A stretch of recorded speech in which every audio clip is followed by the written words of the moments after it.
Opinion to win titles: Mike Krzyzewski and John Calipari may need new building roster plan.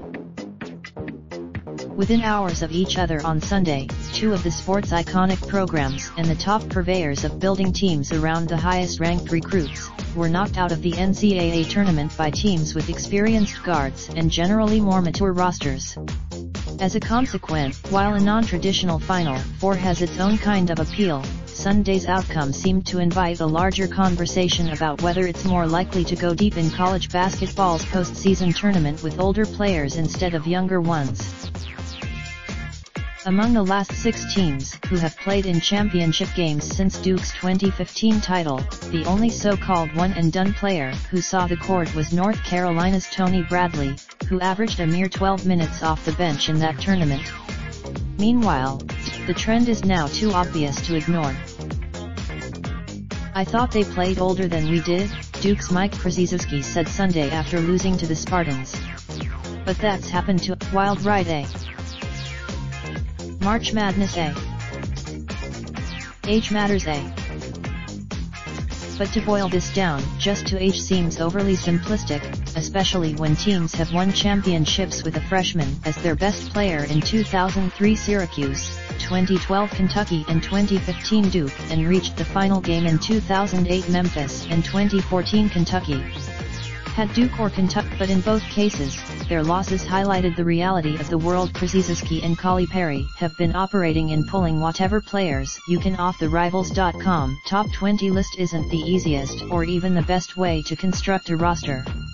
And it's hard to see. Krzyzewski critics have taken pleasure in the idea that he couldn't get to the Final Four despite having players ranked number 1 RJ Barrett, but if there was any failure in Duke's 32-6 season that yielded an ACC tournament title, it was putting pieces around Williamson that didn't really fit his skill set if he was going to be the centerpiece of your team.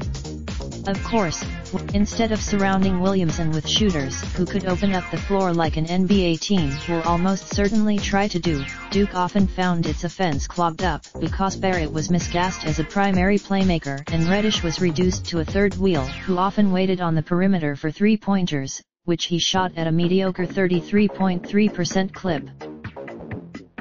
Duke largely found ways to overcome those flaws and win lots of close games because Williamson proved to be a transcendent talent. But aside from that, is that a coaching failure? Or, as some, Kentucky's recent first world problems fall along the same lines? Of Calipari, John Calipari might have thought he had that kind of team this year with forward P.J. Washington coming, of course, even for a master recruiter like Calipari, trying to find a quality guard to transfer in and back up those one-and-done players isn't the easiest ask. And trying to develop, that's not an easy puzzle for Calipari to figure out. Kentucky will when Calipari started the trend of specifically targeting one-and-dones with Derrick Rose when he was at Memphis, the formula for success was to add those types of players to already established teams. Now, as long as Krzyzewski and Calipari are coaching, they're going to get more than their share of the best recruits every single year because of the pathway they've established to the NBA. Both Pro. This article originally appeared on USA Today. Related slideshow: best photos of the NCAA tournament provided by Aman. Raindrop, drop top smoking, no cooking the hot pot. Fucking on your bitch, yeah, that. Looking up, open the park.